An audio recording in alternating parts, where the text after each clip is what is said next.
Muy buenas noches, sean ustedes bienvenidos.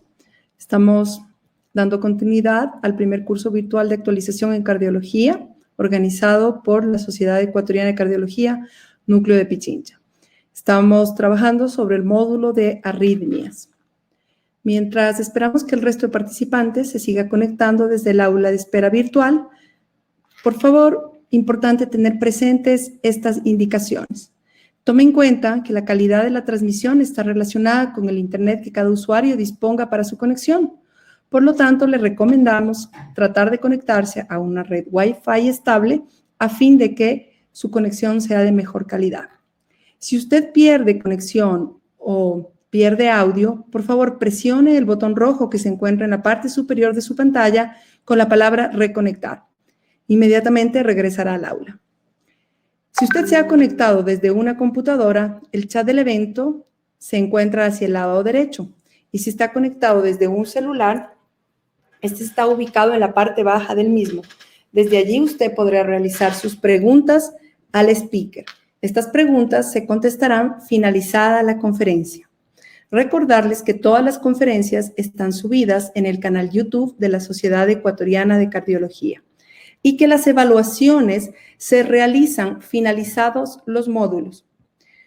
Sin más, siendo las 7:32 de la noche, les damos la bienvenida. Con nosotros el moderador de la noche, doctor Egas, adelante. Muy buenas noches con todos. El día de hoy queremos hacer una gran bienvenida a todos los asistentes. La idea es continuar con estos cursos virtuales de la sociedad.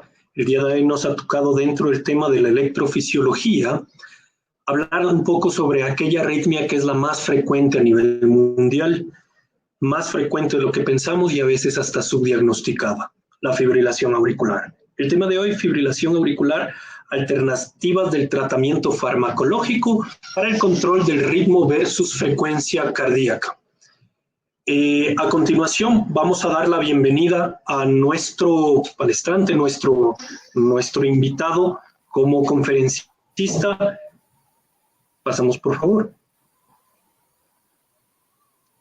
El doctor Jorge Luis Arbaiza es un médico de la universidad, graduado en la Universidad de Ciencias Médicas de La Habana, Cuba, especialista en cardiología, Universidad de Ciencias Médicas de La Habana, Cuba, graduado en el 2002 como electrofisiólogo clínico e invasivo, actualmente jefe del servicio de cardiología del Hospital Bos Andes de Quito, miembro activo de la Sociedad Ecuatoriana de Cardiología, miembro de la Sociedad Latinoamericana del Ritmo Cardíaco.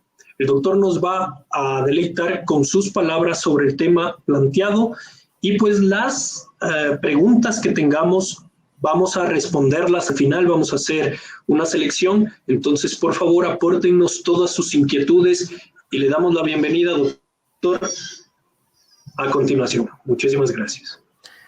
Muchas gracias, Diego, por la presentación. Como tú dijiste, el día de hoy vamos a conversar un poco sobre fibrilación auricular.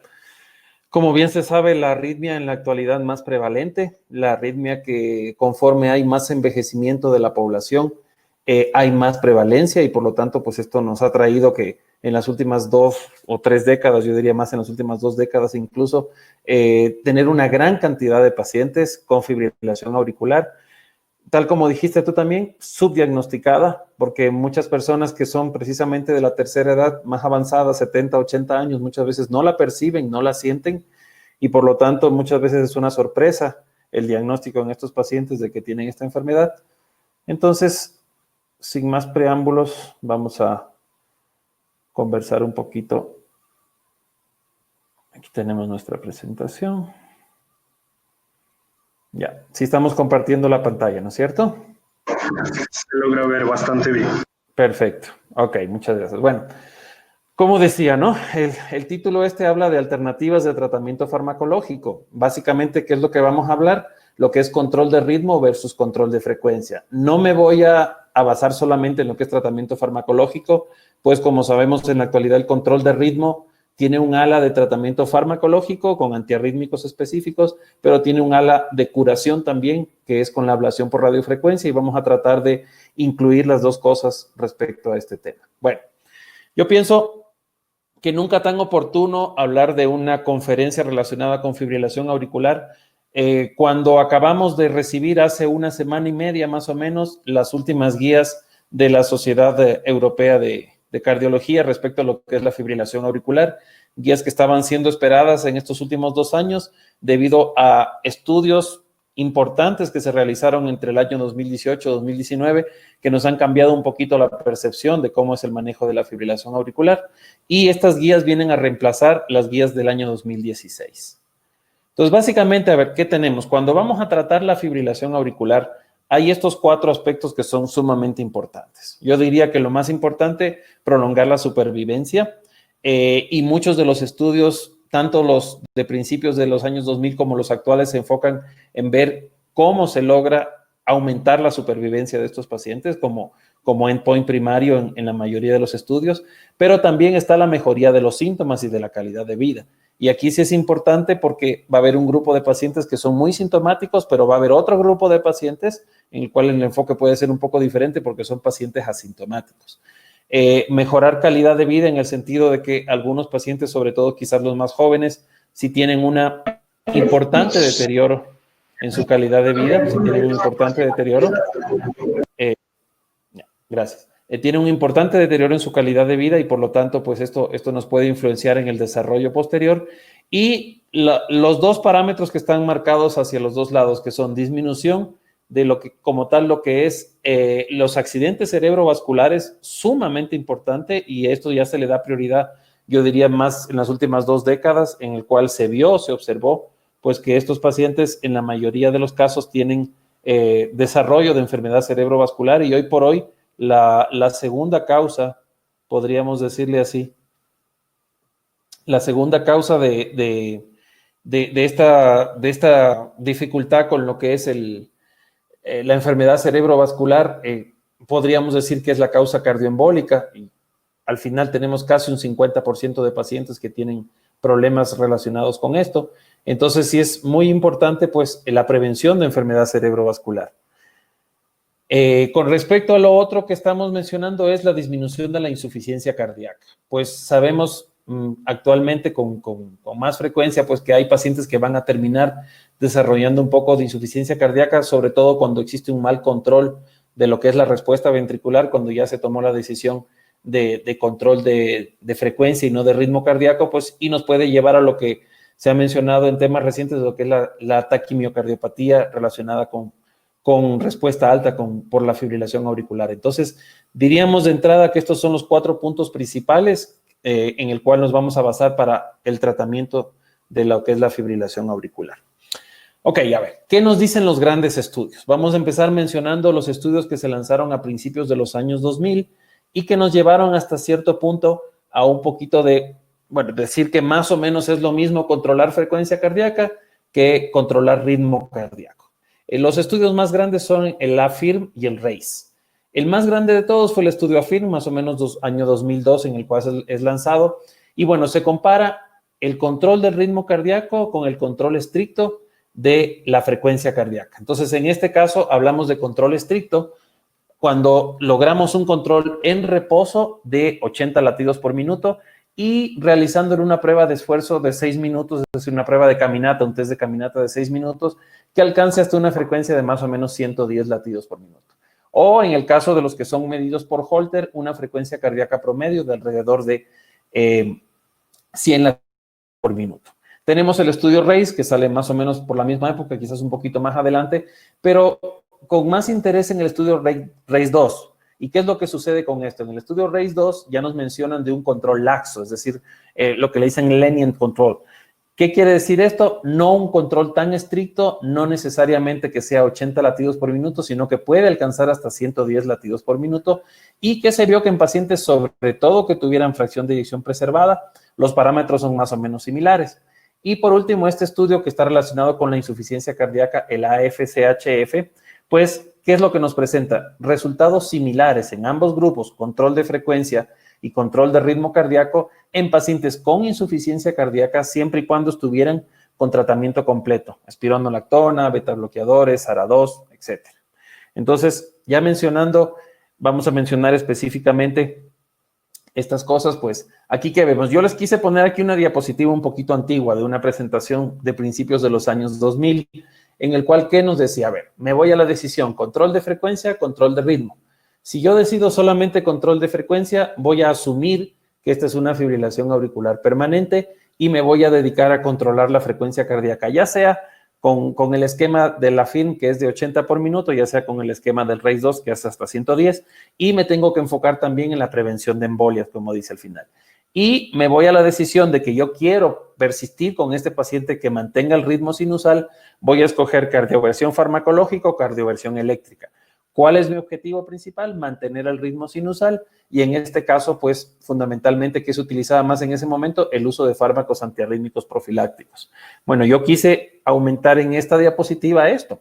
No solamente fármacos antiarrítmicos profilácticos, sino una curación por medio de aislamiento de venas pulmonares para la fibrilación auricular. Aquí yo quiero mencionar una cosa importante y que es una cosa que se insiste también en esta última guía.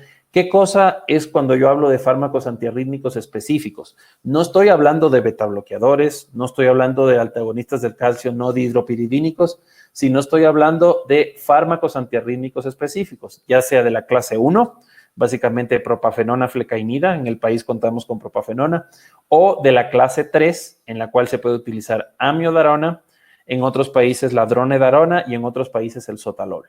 Entonces, esos son básicamente cuando hablamos de fármacos antiarrítmicos profilácticos. Cuando hablamos de los otros grupos, betabloqueadores, etcétera, no. ¿Ya? Entonces, a ver, en el estudio AFIR, básicamente vamos a pasar rápido. ¿Qué es lo que me lleva? Como ven las curvas aquí, en lo que es control de ritmo y control de frecuencia, la mortalidad acumulada incluso está discretamente por encima en lo que es control de ritmo y un poquito más abajo control de frecuencia. Y este estudio influyó muchísimo en el manejo a principios de los años 2000, ¿no? Como les decía, año 2002. El estudio RACE, aquí como les dije, comparan dos grupos, el RACE2, el de control estricto y el de control laxo o permisivo o lenient control, como se le dice en inglés, en el cual vemos que los eventos primarios, la incidencia acumulada de eventos primarios en lo que es control estricto y lo que es control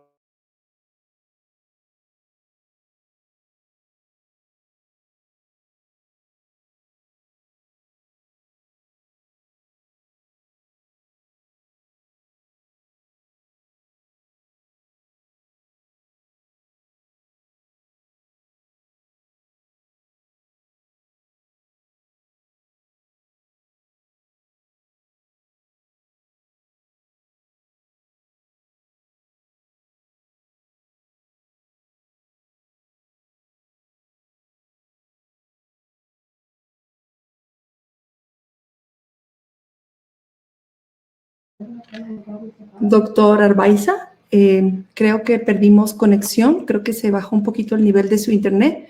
Pedimos mil disculpas. Sí, el doctor perdió conectividad. Vamos a volver a ingresar con el doctor. Un momentito, por favor.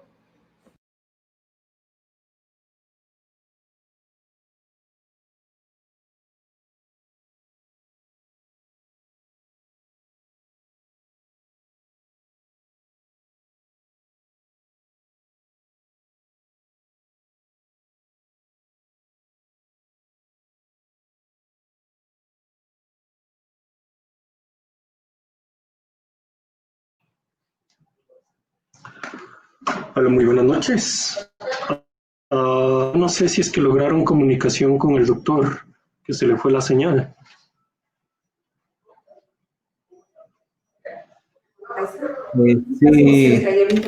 Sí, doctor, estamos justo hablando con él. Aparentemente tuvo una caída de internet. Estamos hablando con él en este momento. Si nos dan unos 5 minutos. Entiendo. Perfecto. Para todo el auditorio, lo que quisiéramos es, este tema realmente es bastante clásico, llamémoslo así. La fibrilación auricular es bastante importante en la práctica clínica, la arritmia más prevalente, pero también hay cosas muy nuevas que nos gustaría abordar. Si bien es cierto, tenemos tratamiento farmacológico como pilar fundamental aquí, pero también hay nuevas tecnologías que estamos intentando abrir y a nivel del Ecuador que resultan literalmente nuevas. Y también tenemos apertura para que en los minutos finales de la conferencia podamos nosotros, sé que hay mucho interés en este tema de las ablaciones y demás, y del manejo farmacológico versus intervencionista de ablación. Entonces, asistentes, para que estén pendientes y podamos hacer sus preguntas.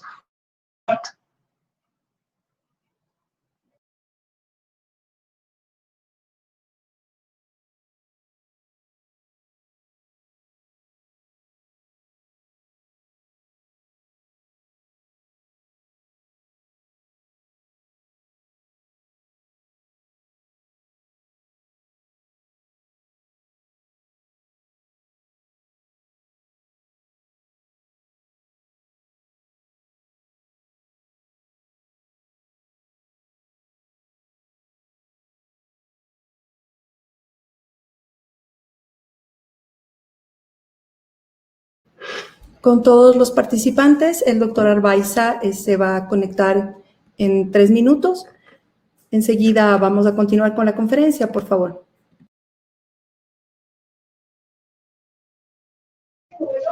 Yo les pido un poquito de paciencia y también no se preocupen que esto no va a disminuir también el tiempo de preguntas. Voy a pedir para extender un poco también el tiempo de discusión que se vaya a hacer post-chat. Doctor Arbaiza, bueno, bienvenido. No sé si es que podemos compartir el video y el audio. Ahí le vemos perfectamente. Ya, disculpen. No se preocupe, justo conversando con la gente que hasta tanto pueden hacer sus preguntas y vamos a extender unos minutitos después también la discusión. Ya, perfecto. Ahí están viendo mi pantalla nuevamente. Está muy bien, doctor. Ya, no sé en qué parte nos quedamos. Si nos quedamos en esta diapositiva o en alguna anterior. Me parece que era justamente. Aquí, ya. A ver, entonces estábamos hablando de lo que es control de ritmo versus frecuencia cardíaca en pacientes con insuficiencia cardíaca. Entonces estaba mencionando que en este caso, en el estudio AF-CHF, pues básicamente tenemos al final el índice de supervivencia a 5 años, es un índice muy parecido, fíjense que las curvas están prácticamente pegadas, y este fue un estudio que fue hecho en pacientes que estaban con tratamiento pleno de insuficiencia cardíaca. Estaban utilizando beta bloqueadores y sí hay un mayor uso de amiodarona en el grupo de lo que es control de ritmo cardíaco. Entonces, vamos a conversar ahora un poquito de lo que surge después de que prácticamente estamos pasando el inicio de los años 2000, 2010, hacia finales ya de los años 2010, es decir, en años más cercanos, lo que estamos ahorita, 2018 y 2019, surgen 2 estudios en los cuales ya está incluida la ablación por radiofrecuencia para lo que es control de ritmo, no solamente control, el ritmo el grupo de control de frecuencia cardíaca se mantiene más o menos similar y el grupo de control de ritmo nos está incluyendo lo que es la ablación por radiofrecuencia.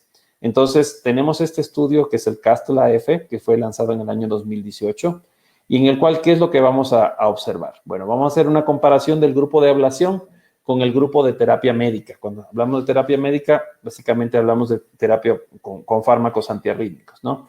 Entonces, aquí observamos que la posibilidad de sobrevivencia o la posibilidad de admisiones hospitalarias en el grupo de ablación por radiofrecuencia va a ser superior. Entonces, aquí observamos un seguimiento de más o menos 5 años.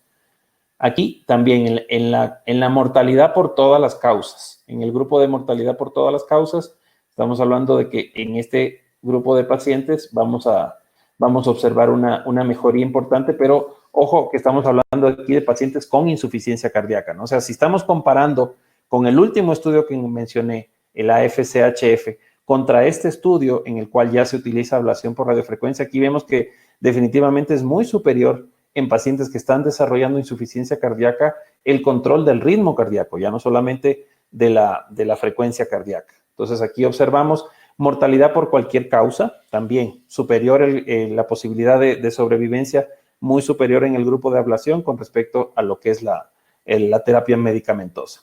Hospitalización por empeoramiento de insuficiencia cardíaca, también notoriamente como se van abriendo las curvas con el paso del tiempo.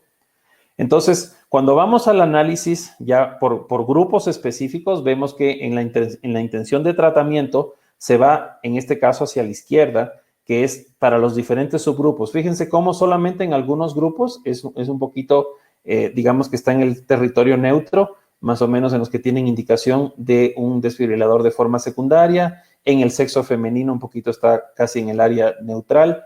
Y aquí vemos que en los pacientes con fracción de eyección muy deteriorado, un grupo pequeño que es de menos de 25%, sí se va un poquito más hacia lo que es el control farmacológico, pero fíjense casi todos los demás grupos, como la intención de tratamiento se va hacia el grupo de que la ablación va a ser mejor. Fíjense igual aquí también en los pacientes diabéticos se ve que es un poquito neutral, y en los pacientes que no estaban utilizando beta bloqueadores también neutral, pero fíjense que se va hacia la izquierda, que es que la intención de tratamiento es más hacia lo que es la ablación que lo que es el uso de fármacos.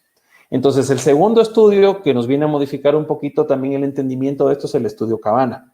Entonces, en el estudio Cabana ya es un estudio con pacientes que no necesariamente tenían insuficiencia cardíaca y en el cual vamos a ver que sus objetivos primarios son mayores, ¿no? Mortalidad, presencia de stroke, sangramientos, presencia de paro cardíaco en pacientes con fibrilación auricular. Entonces, ¿qué pasa con este estudio que fue publicado el año pasado? Cuando vamos a ver los que son los endpoint primarios generales, muerte general, stroke, sangrado serio o paro cardíaco, las curvas no tienen una diferencia muy significativa hacia más o menos los 5 años. Pero cuando nos vamos a unos parámetros específicos, aquí vemos la mortalidad de todas las causas, parecido a lo anterior, más o menos similar, pero ya en la mortalidad y hospitalización por hospitalización y muerte de causa cardiovascular, como hacia los 5 años ya se va abriendo más o menos desde los 6 meses, vamos viendo una mejoría en lo que es disminución de porcentajes de eventos en los pacientes que van hacia el ala de la ablación. Cuando vamos también a la intención de tratamiento, aquí vemos, por ejemplo, que en las personas que son con una edad más avanzada de más de 75 años se va a favor del tratamiento farmacológico, igual pasa con el sexo femenino. Aquí en los pacientes que están con una fibrilación ya prácticamente podríamos decir permanente o de larga data, se queda un poquito en el rango intermedio, ¿ya? Los pacientes que están con insuficiencia cardíaca definitivamente les fue mejor, es decir, más o menos un aval de lo que dice el estudio Castle, ¿ya? Y cuando nos vamos a las otras cosas, más o menos igual, ¿no? Los pacientes con obesidad, es muy importante, casi en todos estos grupos nos estamos yendo hacia, la intención de tratamiento va hacia el ala de lo que es lo que es la ablación de la fibrilación auricular, ¿no? Entonces, ¿qué es lo que pasa? ¿Qué fue lo más importante que vimos en este estudio? Lo que es la recurrencia. Si bien es cierto, cuando empezó la ablación por radiofrecuencia hace ya más de 10 años, se veía en algunos estudios pequeños, en otros grandes, que a largo plazo lo que es la recurrencia venía siendo más o menos parecido utilizar drogas antiarrítmicas que hacer la ablación. Ya en este estudio estamos observando, ante la mayor eficacia de los procedimientos que se están haciendo actualmente, pues que lo que es el índice de recurrencia es en el caso del catéter es mayor, porque aquí nos habla de que no tiene, o sea, que está libre de recurrencias, ¿no? Entonces es mayor hacia lo que es ablación por catéter y es menor hacia lo que es el seguimiento con medicamentos, en este caso en 2 años de seguimiento. Entonces, ¿qué nos concluye este estudio Cabana? Básicamente, la ablación no va a producir una reducción significativa en los endpoints primarios y en la mortalidad de todas las causas. ¿Qué es lo que pasa? Y eso lo vamos a ver también en un último estudio que vamos a mencionar al final, la presencia de los crossover. En estos estudios ya hay crossover porque hay dentro de los estudios, en medio del estudio, hay pacientes que pasan de control farmacológico a ablación. Entonces, ese crossover hasta cierto punto no le conviene mucho a lo que es los pacientes que hicieron ablación cuando se hace el seguimiento posterior. Sí hay una significativa reducción en la mortalidad y en la hospitalización cardíaca. Sí hay una significativa reducción en las recurrencias cuando son comparadas a drogas y la ablación definitivamente es una estrategia aceptable. Esa es la conclusión del estudio Cabana. Entonces, bueno, yo saqué esto de una presentación que vi del año pasado donde su titular decía eso. Bueno, los lineamientos o las guías de fibrilación auricular deberían ser modificadas, deberían cambiar después de lo que es el estudio Castle y el estudio Cabana. Pues bueno, vamos a ver qué fue lo que pasó en esto que se publicó hace un par de semanas. Bueno, en primer lugar, destacar de lo que es los lineamientos, bueno, su enfoque relativamente llamativo en lo que es el manejo que les llaman el enfoque 4S y el enfoque ABC. Bueno, en el enfoque 4S, que se habla básicamente de ver a largo plazo lo que es la posibilidad de que aparezca el stroke o el cuadro cerebrovascular, la severidad de los síntomas, la severidad de la carga de fibrilación y la severidad del sustrato.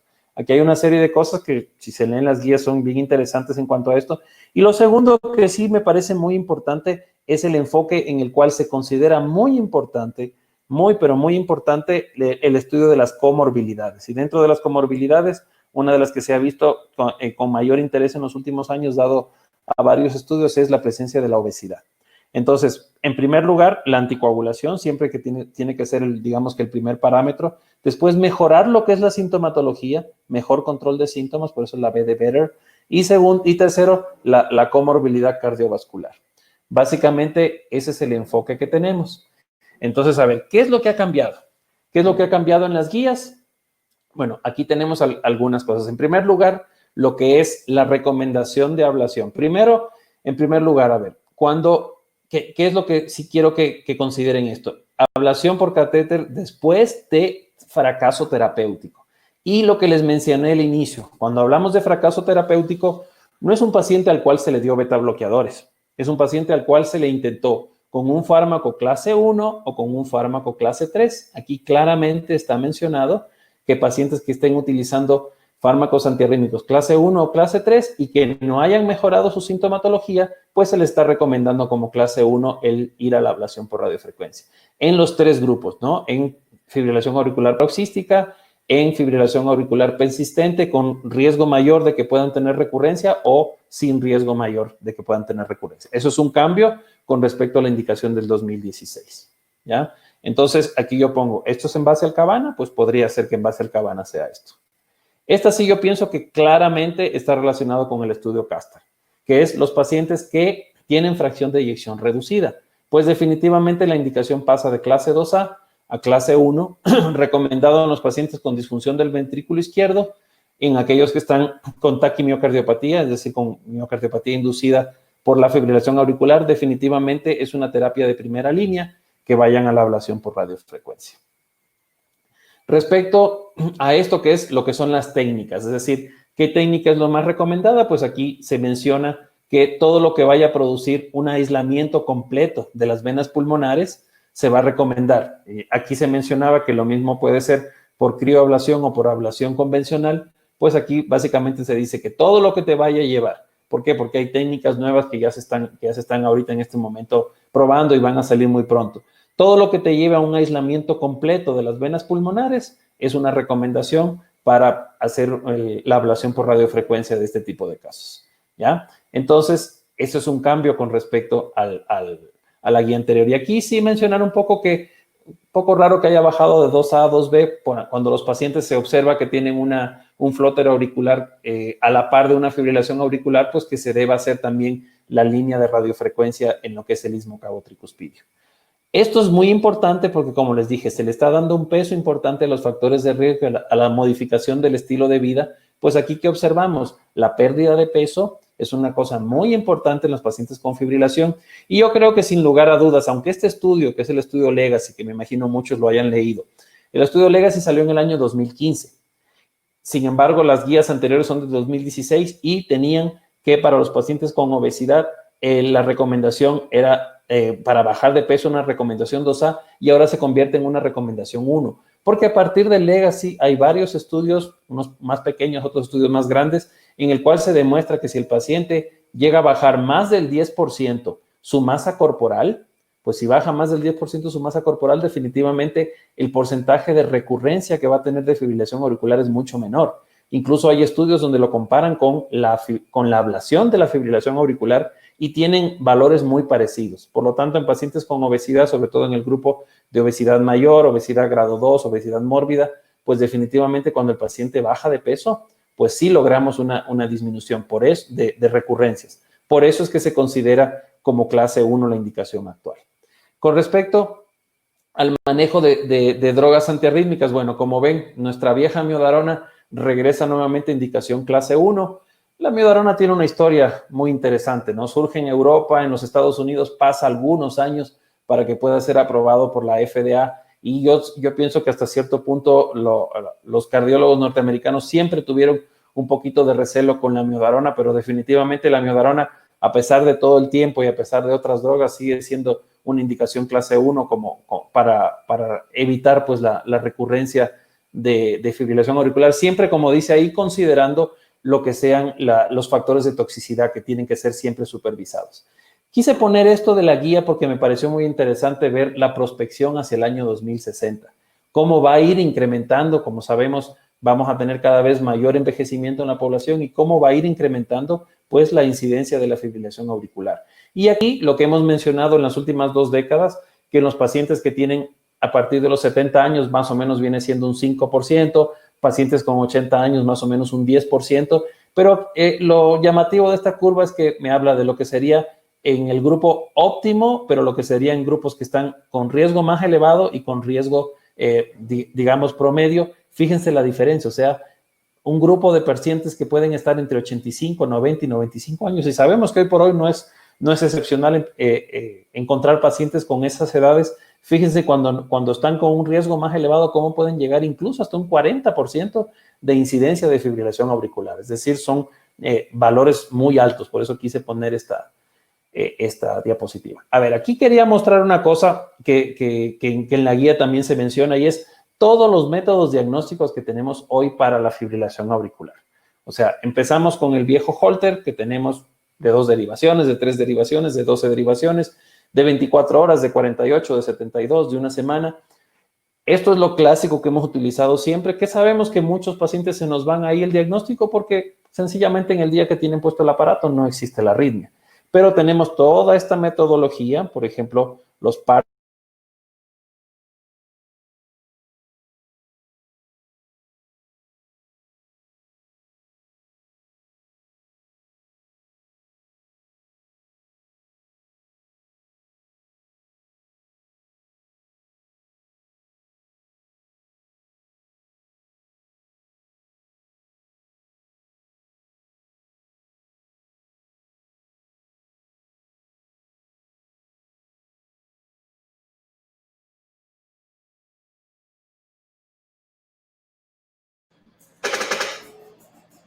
Doctor, volvió a perder conexión. Buenas noches. Sí. El doctor aparentemente tiene problemas de conexión. Por favor, esperemos unos 2 minutos.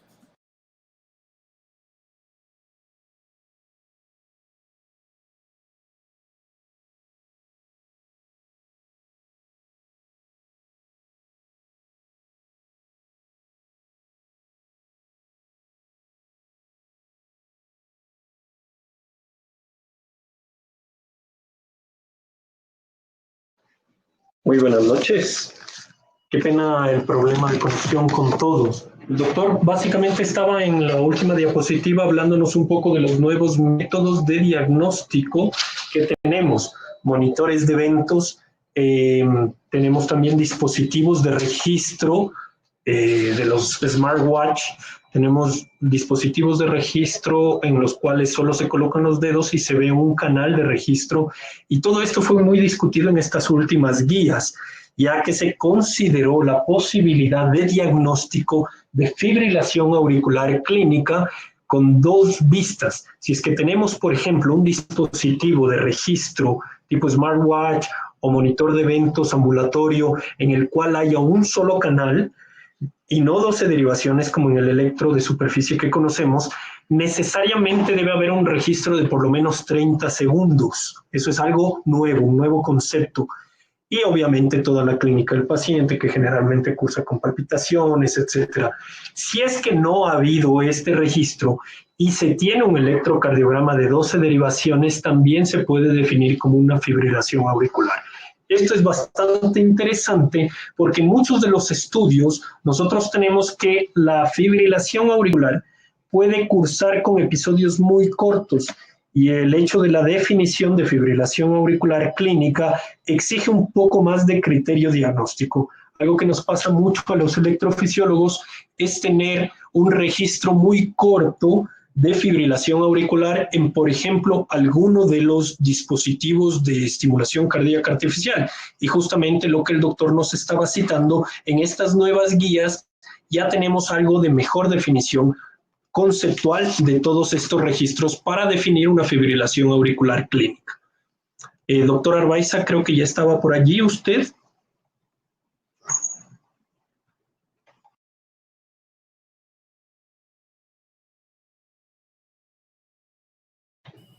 Acabo de ver que el doctor Arbaiza se conectó ya a la sesión. No sé si es que está por ahí, mi doc. Aquí estoy. Ahora le escuchábamos. Estaba justamente, digamos, hasta la diapositiva de los dispositivos de monitorización ambulatoria, monitor de eventos y demás. Le estaba explicando un poquito de la nueva definición para fibrilación auricular clínica, registro de más de 30 segundos cuando no se cumplen las derivaciones, y podríamos continuar con su charla, por favor. Perfecto, muchas gracias, sí, ajá, entonces, bueno, no sé si ya habíamos visto toda esta parte aquí, y es que les mencionaba, ¿no?, que existen todos estos dispositivos.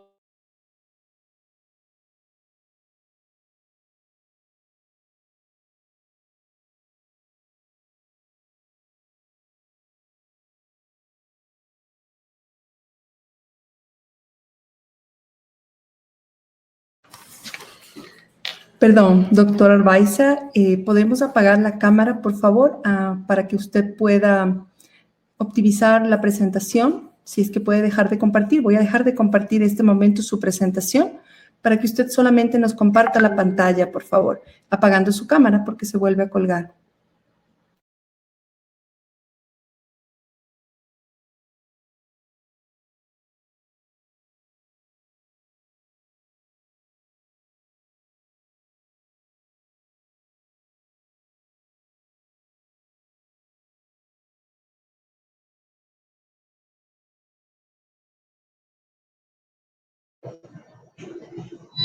Qué pena. Bueno, hasta resolver un poco estos problemas, yo no sé si es que ustedes me lo permiten, podríamos hacer respuesta de un par de preguntas que hay por allí. Por ejemplo, había una pregunta que decía si es que está indicado la ablación y posterior tratamiento antiarrítmico. Hay muchas preguntas y por eso voy a adelantar a manera de aprovechar el tiempo. Y justamente es una excelente pregunta. Se habla mucho de que primero el tratamiento antiarrítmico, y cuando falla, como bien decía el doctor en las nuevas guías de la Sociedad Europea, nos dice que efectivamente allí es la indicación de clase 1 para el tratamiento de control de ritmo con la ablación.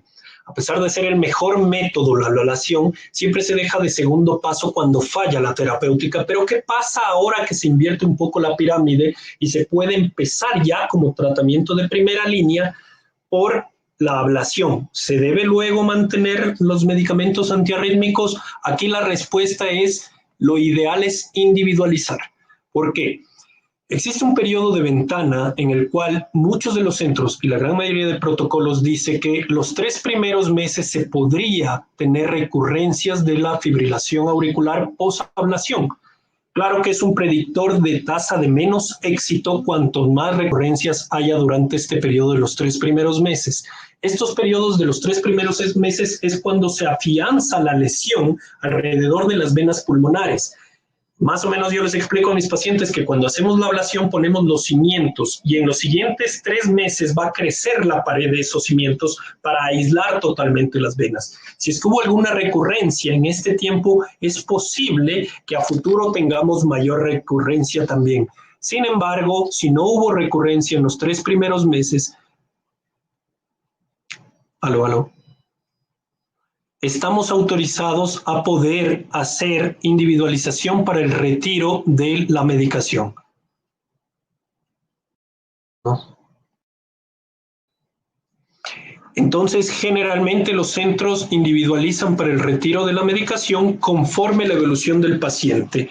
Lo que sí, medicación antiarrítmica es lo que nos estamos refiriendo. Cuando existe necesidad de anticoagulación, la gran mayoría de los protocolos dice que debemos mantener anticoagulado el paciente. El gran consenso son 8 semanas posablación, pero luego de la ablación inicial, la individualización también para ver si se mantiene o no medicamento anticoagulante viene dependiente del análisis de riesgo basado en score de Chats-Basque.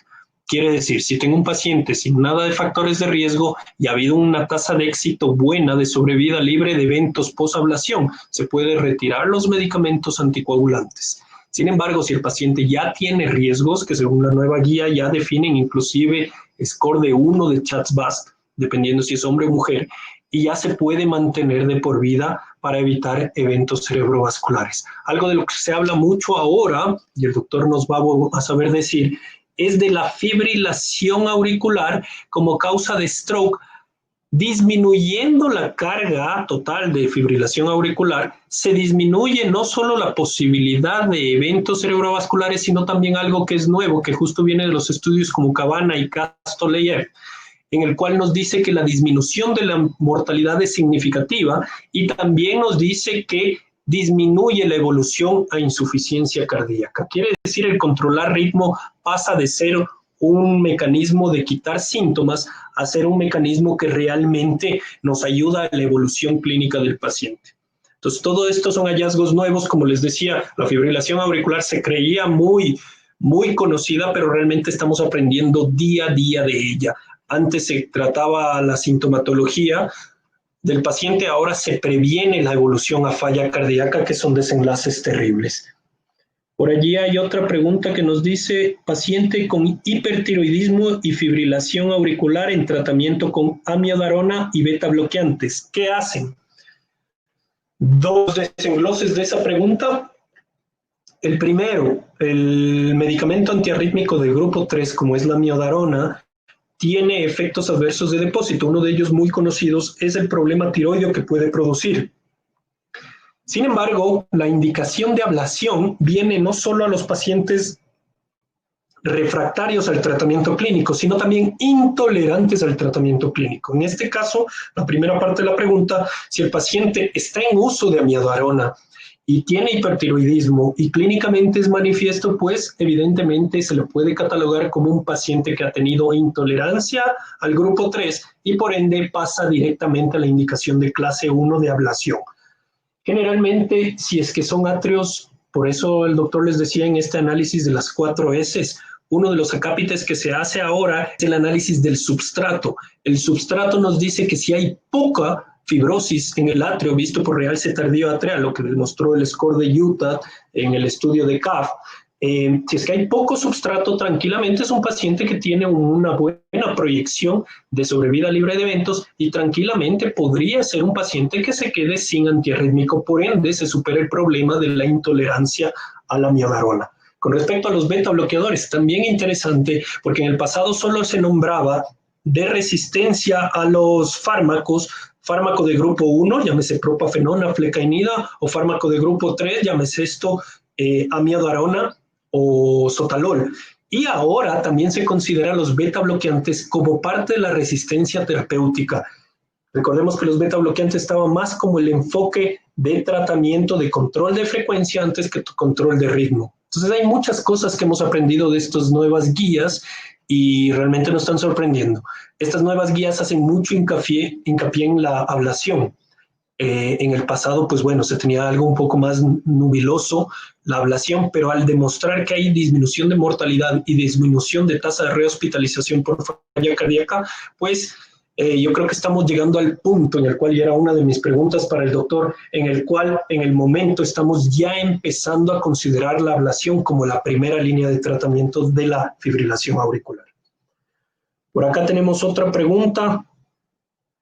El monitor cardíaco insertable, el Looper Recorder, tiene utilidad en el diagnóstico y control tratamiento de la fibrilación auricular. Sí, de hecho, bien interesante.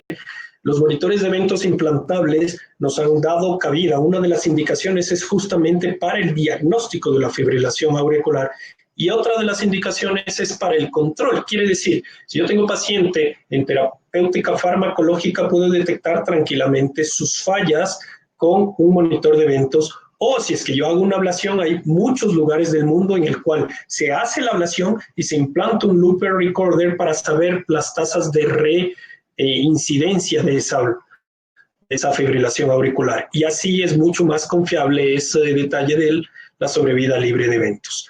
Ahora, con respecto a esto es interesantísimo que nosotros los electrofisiólogos hoy por hoy hablamos mucho de disminución de la carga. Y aquí me van a criticar mucho en lo que digo, pero realmente es la grande discusión en el mundo de la electrofisiología.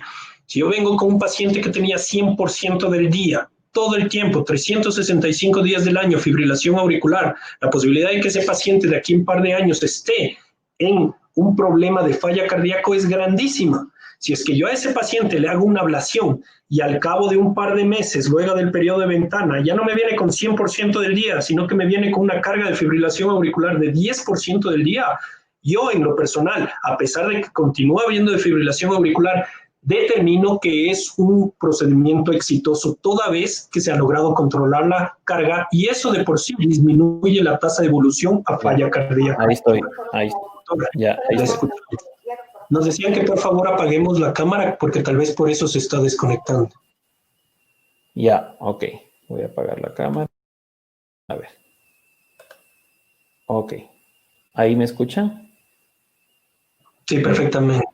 Ya. Sí, doctor. Doctor, tratemos de no usar la cámara. Sí, ya la apagué, ya la apagué. Perfecto. Ya la apagué. Ahí voy a la conexión. No sé si están viendo mi pantalla. No, doctor. No se lo ve. Denme un segundito nada más. Perdón, compartir.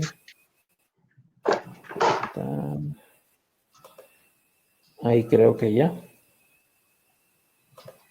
¿Sí ven ahí? Sí. ¿Sí me ven? Ya, perfecto. A ver, creo que me había quedado en esta primera parte o ya estaba en la parte 2.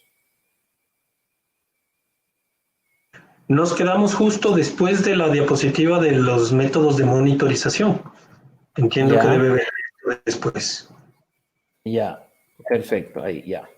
Entonces, no hemos visto nada todavía de control de frecuencia cardíaca, ¿no es cierto? No, frecuencia y ritmo no todavía. Ya, perfecto, a ver. Entonces, control de frecuencia cardíaca. Esperemos que ya no se corte esta situación, pero disculpen.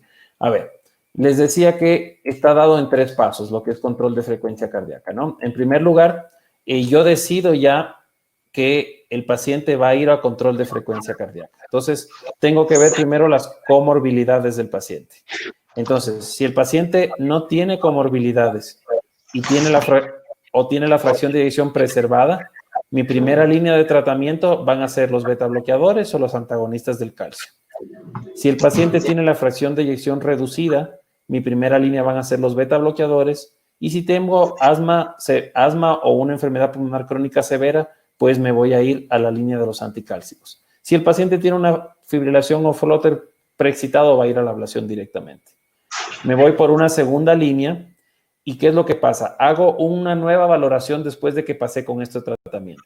Y si el paciente todavía tiene un control subóptimo, es decir, una frecuencia cardíaca por encima de los 110 latidos por minuto y ha empeorado su calidad de vida o sus síntomas, pues, ¿qué es lo que sucede? Si no pasa nada de eso, sigo en esta línea, pero si sí ocurre, me voy a ir a una segunda línea de tratamiento. Y en esta segunda línea de tratamiento ya yo voy a hacer... voy a mezclar medicinas, es decir, voy a dar 2 medicaciones. Entonces, si el paciente está en este grupo de fracción de eyección preservada, puede utilizar digoxina y o beta bloqueador y o antagonista del calcio, ¿ya? Entonces, si yo me voy a este segundo grupo con fracción de eyección reducida, me voy a ir a beta bloqueador y o digoxina y o amiodarona. Y si me voy a este grupo que tiene el asma o la enfermedad pulmonar severa, pues me voy a considerar solamente los antagonistas del calcio o la digoxina. ¿Qué sucede si me voy a un tercer paso? Este paciente todavía continúa con un control subóptimo.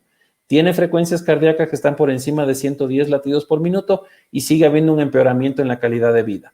Pues definitivamente aquí voy a las combinaciones mayores, es decir, aquí si voy a utilizar las 3 drogas en la mayoría de los casos, digoxina, beta bloqueador, antagonista del calcio, en este grupo me tengo que quedar con digoxina, beta bloqueador y amiodarona, porque no puedo utilizar aquí antagonistas del calcio, fracción de eyección reducida, y en este grupo me quedo con digoxina y o antagonistas del calcio.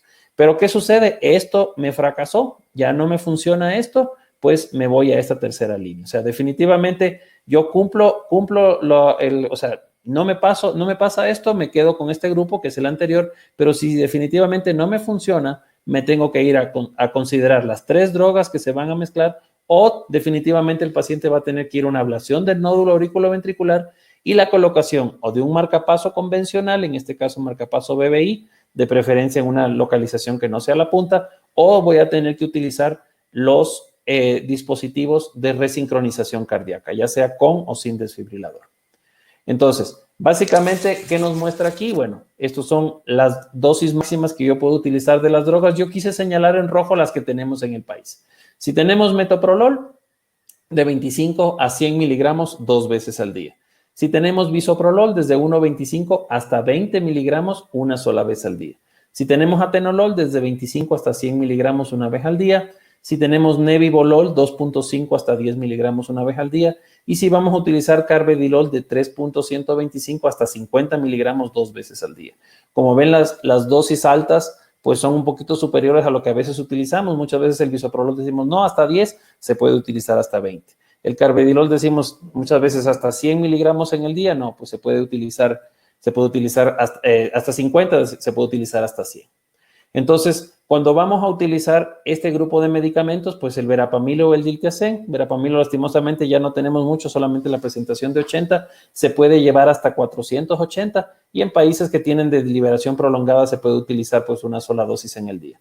Y cuando hablamos de diltiazem podemos llevarlo hasta 360 miligramos al día. Aquí en el país tenemos la presentación hasta de 180 miligramos al día. Y que se podría utilizar hasta 360, es decir, hasta 2 tabletas. En el caso de la digoxina, y aquí sí quiero detenerme un poco porque lastimosamente en el país ya no contamos con la digoxina, pero como ustedes ven, todavía tiene una indicación la digoxina en algún grupo de pacientes. Las dosis que se utilizan, conocidas hasta 0,25 una vez al día, para la digitoxina hasta 0,1, pero aquí quería mencionar este estudio que lo sacaron en este mismo congreso, que es el estudio RATE-AF. Y algunos expertos cuando ven este estudio dicen, bueno, ¿y ahora qué? Vamos a tener que considerar nuevamente de primera línea la digoxina para el tratamiento de la fibrilación auricular. Bueno, yo pensaría que no pasaría a ser primera línea, yo pienso que se va a quedar en segunda línea, porque ¿qué es lo que pasa? La digoxina nos demuestra en este estudio pequeño de 160 pacientes, pero este estudio tiene un pequeño sesgo y es que es un estudio para pacientes con una edad muy avanzada, más de 76 años con insuficiencia cardíaca. Entonces, la digoxina demostró en algunos parámetros que es superior al bisoprolol en este tipo de pacientes. Entonces, podemos observar pues, que definitivamente tiene su indicación todavía, pero quizás no como para pasar a una primera línea de tratamiento. Y en el caso de la miodarona, sí que quería mostrarles aquí una cosa, y es que la dosis de impregnación que se recomienda que se puede llevar hasta 4 semanas. Quizás nosotros tenemos la costumbre aquí de 10 días, 15 días máximo, de dosis de impregnación de miodarona. Yo pensaría que para un paciente considerar que no nos está funcionando definitivamente la miodarona, se puede prolongar hasta 3 tabletas al día, hasta 4 semanas, como para considerar una dosis en la cual tú dices, bueno, ya definitivamente esto no me está funcionando. La dosis de mantenimiento siempre después de la carga, como dice aquí, es de 200 miligramos al día. Quizás un poco para los europeos que tienen pues un estándar mayor, una superficie corporal mayor. Quizás aquí podríamos decir que llevarla hasta 4 semanas podría ser una exageración, pero bueno, sí quiero que vean cómo se puede llevar hasta esos puntos, ¿no? Y para lo que es control de ritmo cardíaco, a ver, básicamente hay unas recomendaciones de la guía. Primero, ¿qué indicación para fármacos antiarrítmicos? Quiero aquí nuevamente insistir que cuando hablamos de fármacos antiarrítmicos estamos hablando de clase 1 y clase 3, no de beta bloqueadores. Entonces, considerar cuándo utilizar los fármacos antiarrítmicos. Si el paciente es sintomático, eso en primer lugar, y ya lo mencionamos, porque si yo tengo un paciente con fibrilación asintomático, mi prioridad es anticoagularlo y yo no voy a utilizar drogas para el control de la fibrilación. A ver, hay que considerar si los síntomas son tan severos como para utilizar los antiarrítmicos, pues se puede aplicar esta escala EJRA que la mencionan, pues una escala de puntaje de síntomas que está bien mencionada en las guías. Hay condiciones asociadas que predigan poca tolerancia a los episodios, eso es importante y aquí pienso yo en pacientes específicos. Por ejemplo, si tengo un paciente que hace su primera crisis, pero tiene una cardiopatía de base, por ejemplo, pienso en una miocardiopatía hipertrófica. Quizás a ese paciente una fibrilación auricular no le representa solamente palpitaciones, le representa hipotensión, le representa quizás pérdida de conciencia, le representa pues una sintomatología que le lleva obligatoriamente corriendo a la emergencia y hay que cardiovertirlo. Entonces no es lo mismo un grupo de pacientes que otro. ¿Cuándo empezar con los fármacos antiarrítmicos? Habitualmente no después del primer episodio. aunque se sabe que después la eficacia de la cardioversión puede mejorar si yo mantengo con los antiarrítmicos, muchas veces si es una primera crisis hay que valorar varias cosas en el paciente como para considerar que ya tiene que quedar con fármacos antiarrítmicos, ya sea clase 1 o clase 3. ¿Cómo escoger entre los antiarrítmicos? Pues bueno, minimizar el riesgo de proarritmia y de toxicidad. Aquí hablamos pues proarritmia que puede existir a veces con los fármacos clase 1 o toxicidad que puede existir con los fármacos clase 3. Entonces, ¿cómo evitar un poquito eso? ¿Cómo minimizar un poco? Se debe hacer una evaluación de un electrocardiograma basal, se debe ver lo que es la fracción de eyección y lo que son las interacciones farmacológicas. Entonces, ¿cómo minimizar la proarritmia? Como les dije, evaluar electro previo, se pueden hacer monitores de largo alcance, se puede hacer en algunos casos ergometría y se debe evitar en lo posible la combinación de drogas antiarrítmicas. Por ejemplo, un clase 1 con un clase 3 definitivamente no va. ¿Cómo verificar la eficacia? Pues estimar lo que es la carga, que habíamos mencionado un punto en el enfoque 4S, la carga de arritmia que puede haber. Entonces, yo la debo evaluar bajo terapia y para eso tengo todos los métodos que habíamos mencionado anteriormente. Entonces, y también considerar que si yo suspendo el antiarrítmico por una intolerancia, pero ese grupo era eficaz, pues debo buscar uno del mismo grupo. A lo mejor yo digo, hay una intolerancia a la propafenona y tengo la posibilidad de tener flecainida, pues podría utilizar flecainida. O si tengo amiodarona y yo suspendo por el hecho de que hay una toxicidad quizás desde el punto de vista tiroideo, pues podría utilizar la dronedarona. Lastimosamente aquí en el país no la tenemos, pero podría ser una alternativa en este grupo de casos, ¿no? Porque es del mismo grupo. ¿Cómo voy a hacer reversión farmacológica con drogas? Pues básicamente esto, por ejemplo, se sigue utilizando la técnica que se llama pill in the pocket, que es llevar en el bolsillo la tableta que se utiliza, por ejemplo, aquí subrayé propafenona, que es la que tenemos, de 450 a 600 miligramos, una dosis de carga, con las consideraciones de que pueden haber torsión de puntas y que pueden haber, que de preferencia la primera vez que se va a utilizar eso es mejor hacerlo en una emergencia con un monitoreo para este paciente, entonces es sumamente importante esto. 450 a 600, es decir, si tenemos la tableta de 300, se puede dar tableta y media a 2 tabletas, una dosis de carga para revertir, ¿ya? Y si es amiodarona, que lo vamos a utilizar por vía intravenosa, de 5 a 7 miligramos por kilo, a pasar de 1 a 2 horas.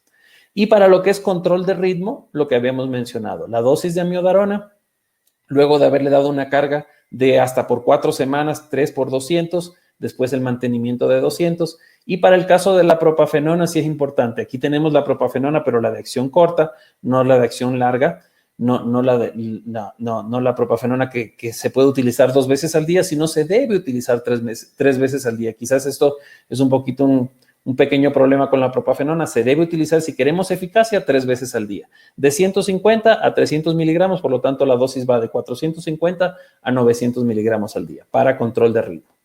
Entonces, a ver, aquí es los esquemas de cómo tomamos la decisión. Tenemos primero, lo primero que mencionamos, paciente sintomático, es muy importante eso. Tengo un paciente sintomático, entonces me voy a las diferentes clases de fibrilación. Fibrilación auricular paroxística, persistente sin mayores factores de riesgo, persistente con factores de riesgo o ya cuando está persistente y tiene insuficiencia cardíaca. Entonces, aquí esto nos pone como primera consideración cuál es la elección del paciente. Después de que, por supuesto, hay una parte en la guía donde te dice tienes que explicarle todo lo que sea riesgo, beneficio, qué es lo que te puede traer una ablación, las complicaciones que te pueden traer y cuáles son las diferentes cosas que pueden pasar con los antiarrítmicos. Entonces, yo considerando lo que el paciente elige, me voy por las drogas antiarrítmicas y si estas drogas antiarrítmicas me fracasan, me puedo ir a hacer una ablación por radiofrecuencia con indicación de clase 1, ¿ya? Fíjense que para estos grupos, para todos los grupos estos, yo me puedo ir con indicación clase 1, ¿ok? Entonces, si es que definitivamente el paciente quiere tomarlo como alternativa, pues me puedo ir como primera alternativa para una paroxística, pero con indicación clase 2A. Y si aquí considero que el paciente lo quiere también como primera alternativa, sería una indicación clase 2B.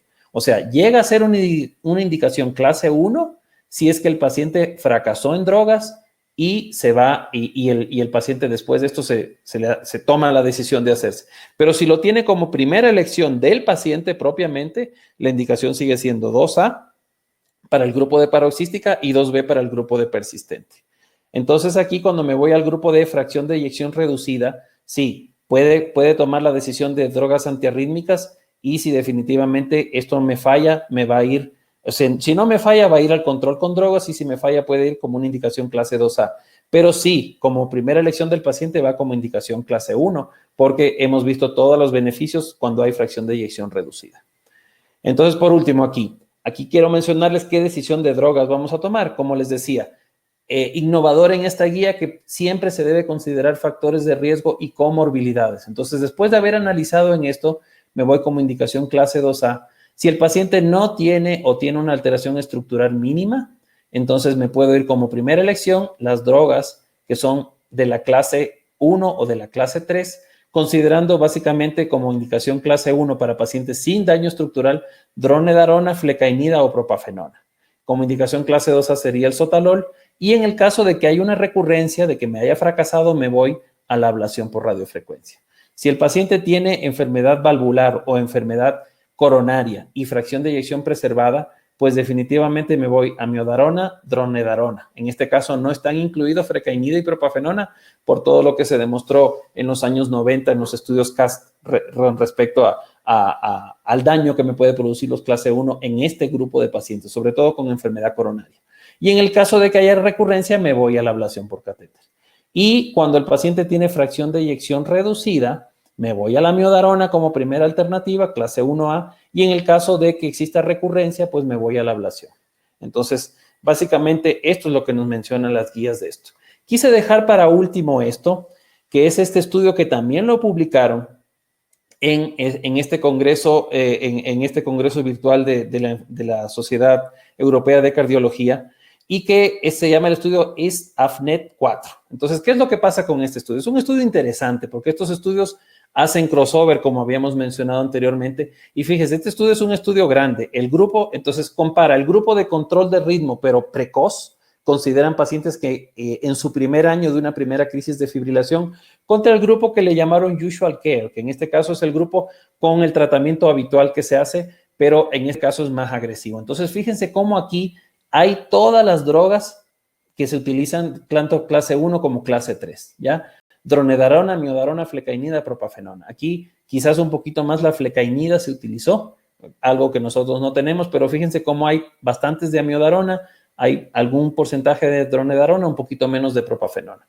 Y un grupo muy pequeño que no se hizo nada. Y aquí se incluyó la ablación. Entonces, esto es lo interesante de este grupo. Este grupo empezó con un 8% de ablación, pero a los 2 años, fíjense cómo cambia y sube casi al 20% la ablación. Disminuye un poco en el caso de algunas drogas, quizás por efectos secundarios, lo que es quizás la miodarona un poquito también disminuye un poco la flecainida, y hay un grupo que después de 2 años se queda sin haberse hecho nada, y en cambio en el otro grupo, en el grupo del cuidado habitual, por decirle así, prácticamente no se hace nada con respecto a lo que son fármacos de clase 1 o de clase 3, ¿no? Y aquí hay un pequeño grupo que entra, que se termina haciendo ablación. Entonces, ¿qué pasa con este estudio? En este seguimiento que se hizo, vemos cómo la incidencia acumulada de lo que son los objetivos primarios, muerte cardiovascular, stroke y hospitalización, en realidad disminuye de una manera significativa el grupo de control rápido con respecto al grupo de control habitual. Entonces, ¿qué es lo que quizás vemos un poquito? El talón de Aquiles aquí en el estudio, cuando vemos las cifras, hay un poco más de efectos adversos, especialmente relacionados a lo que es control de ritmo, y básicamente está un poco más en el grupo de lo que son fármacos y un poco también en las complicaciones que puedan haber en una ablación, si lo comparo con el grupo del tratamiento usual, en el cual es un poco menos las complicaciones, digamos que al mayores, pero quizás cuando uno hace el análisis no son tan importantes las complicaciones, pero sí vemos la diferencia en lo que es stroke y lo que es muerte. Entonces, básicamente, esto es lo que yo quería mencionarles respecto a esto, y yo quise terminar con esto básicamente por una cosa, ¿no? Porque en realidad los estudios que van saliendo en el último tiempo nos van demostrando un poquito más que con el advenimiento de la ablación por radiofrecuencia, pues uno puede quizás más inclinarse en el último tiempo a lo que es control de ritmo que lo que es control de frecuencia cardíaca, porque los estudios que van saliendo nos van demostrando pues un poquito más de eficacia y sobre todo los puntos grandes como son disminuir mortalidad. Entonces, básicamente, pues, les quería mostrar aquí al final una tormenta eléctrica en Quito para terminar con la presentación, y les pido 1000 disculpas por los eventos que he tenido respecto a la pérdida de señal. Muchísimas gracias, doctor Arbaiza. Realmente Muy buena su presentación, muy didáctica y actual realmente. Estamos frente a una nueva guía que nos promete bastante, varios cambios y buena recopilación de la literatura. Doctor, yo quería hacerle una pregunta un poco personal y luego abrir también a varias de las preguntas que hemos seleccionado del auditorio. La primera, con respecto a los hallazgos del LIST, AFNet 4 y del STOP-AF y de toda la evidencia que tenemos frente a ablación de fibrilación auricular, ¿existe hoy por hoy alguna preferencia con respecto a la técnica de ablación? Si existe alguna superioridad de una frente a la otra, llámese esto crioablación versus radiofrecuencia con punto a punto, dentro de la radiofrecuencia, hacerlo guiado por contacto, lesiones muy cercanas, guiado por métodos objetivos de navegación electroanatómica, pulse fix ablation. ¿Existe algo que ha demostrado superioridad de una frente a la otra o de qué? Bueno, en realidad, una de las cosas que se ha visto es que quizás lo que es ablación, por ejemplo, por crioablación, en un paciente que es un paciente con fibrilación auricular, vamos a decirle pura, quizás donde no tenga un daño estructural importante y donde el aislamiento exclusivo de las venas pulmonares me va a ayudar en evitar las recurrencias, quizás esa sea una muy buena alternativa, pero en realidad todos los estudios al final te están demostrando que tenemos números muy parejos en lo que es, como dicen, cool and ice, ¿no? Como dicen, frío y calor. Entonces, en realidad, puedes utilizar las dos técnicas, puedes utilizar tanto la radiofrecuencia como la crioablación y al final, todos los estudios al final te están emparejando. Con respecto a técnicas, sí, quizás si yo tengo una fuerza de contacto podría tener un poquito más de éxito, pero cuando te vas a los estudios grandes, en realidad va a depender un poco también de la experiencia, del centro que tengas, de la cantidad de pacientes que hagas, pero al final en números mayores, pues la mayoría de ellos están bastante equilibrados, ¿no? Hay quien te dice que, bueno, por ejemplo, en la guía te hablan también de lo que es buscar focos específicos, de lo que es buscar una serie de técnicas que se utilizan aparte de solamente aislar, pero por ejemplo ellos los ponen en indicación 2A o 2B, el hecho de utilizar estas otras técnicas innovadoras. Y al final, lo que te dice la guía, clase 1, cuando te habla de la técnica, te dice aislamiento. Te dice que tú tienes que aislar las venas pulmonares y que eso es indicación clase 1 y es lo más importante. Y ahí mismo, aunque no te dice como en el 2016, con frío o con calor, pero te da a entender de que todo lo que tú vayas a hacer para aislar las venas pulmonares definitivamente va a ser la indicación. De acuerdo.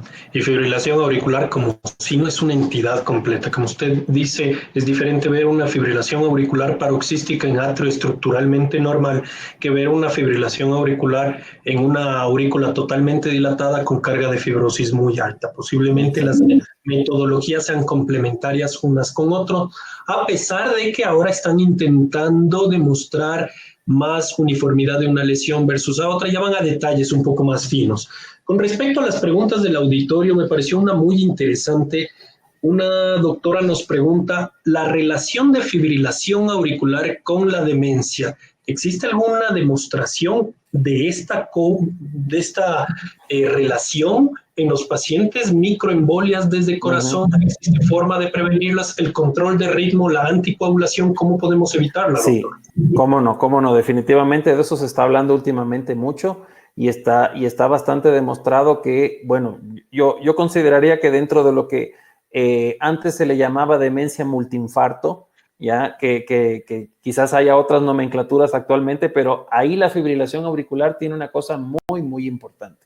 Y de hecho sí se ha visto, pues, y hay algunos estudios que te están demostrando eso, de que la anticoagulación es fundamental, porque definitivamente se ha visto que en el seguimiento que puede terminar con un tipo de demencia, en este caso, pues lo que se llamaba anteriormente demencia multiinfarto, va a estar relacionado con esto y definitivamente algo que no tiene duda desde los últimos 20 o 30 años es que paciente con fibrilación auricular es paciente que tiene que ser anticoagulado. Por mucha evidencia, muchísima evidencia, quizás hace 20 años mucha gente tenía miedo, no, anticoagulación no, es muy viejito. Y justamente hoy decimos, no, es muy viejito, no, al contrario, es muy viejito, tienes que anticoagularlo porque ahí está la estadística. O sea, 10% en pacientes mayores de 80 años y quizás en el grupo de más riesgo puede llegar a ser un 20, un 30 y en el de 90 años hasta 40%, pues definitivamente hay que anticoagular. Y sí, hay evidencia con respecto a la demencia, ¿cómo no? Y los perfiles de seguridad de los fármacos de anticoagulación directa versus la warfarina no tiene punto de comparación. Ahora ya no nos tiembla la mano en dosificar a un adulto mayor de 90 años cuando sabemos efectivamente, como usted dice, que es aquel que más se beneficia de la anticoagulación en todos los términos.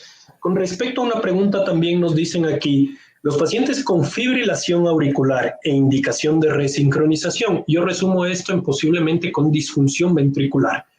¿Cuál es la mejor estrategia? ¿Ablación del nódulo AB? Entiendo se refiere para control de frecuencia, o aislamiento de las venas pulmonares. ¿A qué debemos ir primero? ¿Ablación de la FA como tal o ablación del nódulo AB? Bueno, yo creo que va a depender mucho en qué estado esté el paciente, ¿no? Si ya tenemos un paciente que lleva años con la fibrilación, tiene una aurícula completamente remodelada y ha sido un paciente que ha sido muy difícil el control farmacológico, pasando por los pasos que mencionamos ahorita que nos recomienda la guía, definitivamente ese paciente su mejor terapia va a ser ablación del nódulo auriculoventricular y colocación, ya sea de un marcapaso en el cual yo pueda tener una estimulación, digamos que lo más cercana, por supuesto que lo ideal sería una estimulación gisiana, que es algo a lo cual nos estamos acercando cada vez más y esperemos que pronto, en pocos años, todos podamos hacer estimulación gisiana, o resincronización, terapia de resincronización, que es lo que la guía te está recomendando, porque definitivamente ese paciente, quizás si yo voy a ir a intentar hacer una ablación de las venas pulmonares, mi índice de éxito va a ser mucho más bajo, quizás yo tengo un índice de recurrencia de 50% o más, y definitivamente va a ser un paciente que va a tener que entrar a lo mejor a un segundo o un tercer procedimiento. Entonces, definitivamente en ese paciente, yo creo que en ese paciente yo lo que tengo que hacer es ablación del nodo y marcapaso o resincronización, definitivamente. De acuerdo. Y dentro de la segunda C, yo hago mucho hincapié en estas nuevas guías. La cuarta S es justamente predicción del substrato.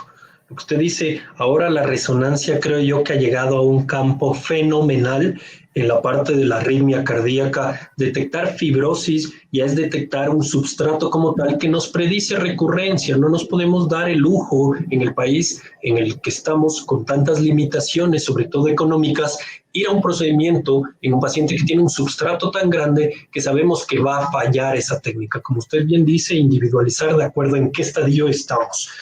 Una última pregunta que me parece muy importante. Bueno, le voy a hacer dos, Mido, porque está bastante interesante. El primero, un abordaje de un paciente con detecciones de episodios de alta frecuencia auricular en marcapaso. ¿Cuándo anticoagulamos? ¿Cómo abordamos al paciente clínicamente? ¿Cada cuánto tenemos que monitorizar? ¿Y cuándo tomamos la decisión de control de ritmo, anticoagulación y control de frecuencia? A ver, definitivamente la presencia de un dispositivo nos sorprende muchas veces, pacientes que entran a colocarse un marcapaso y resulta que te enteras por el dispositivo que tiene fibrilación auricular paroxística. Y como muchos de ellos son pacientes absolutamente bloqueados, ya están bloqueados, son dependientes de marcapaso, pues el aparato sencillamente hace el cambio automático de modo y el paciente ni se entera que tiene la fibrilación auricular. Entonces, ¿qué es lo que sucede? Sí es importante ver un poco ahí la carga, ver la cantidad de tiempo que tiene, ver los episodios. Ahí sí es importante, quizás a lo mejor te encuentres algunos episodios, pero son de corta duración. Ahí también la guía te recomienda un poco de que tienes que tener un poco la previsión de descartar lo que es el ruido auricular, que muchas veces el aparato se confunde. Tienes que, de preferencia, tener los equipos actuales, que afortunadamente los protocolos han cambiado mucho y muchas veces en los protocolos tú ves ya el registro y te das cuenta, a lo mejor el equipo se equivocó y te dice que fue un cambio automático de modo por fibrilación, pero cuando te pones a ver el registro es un ruido auricular.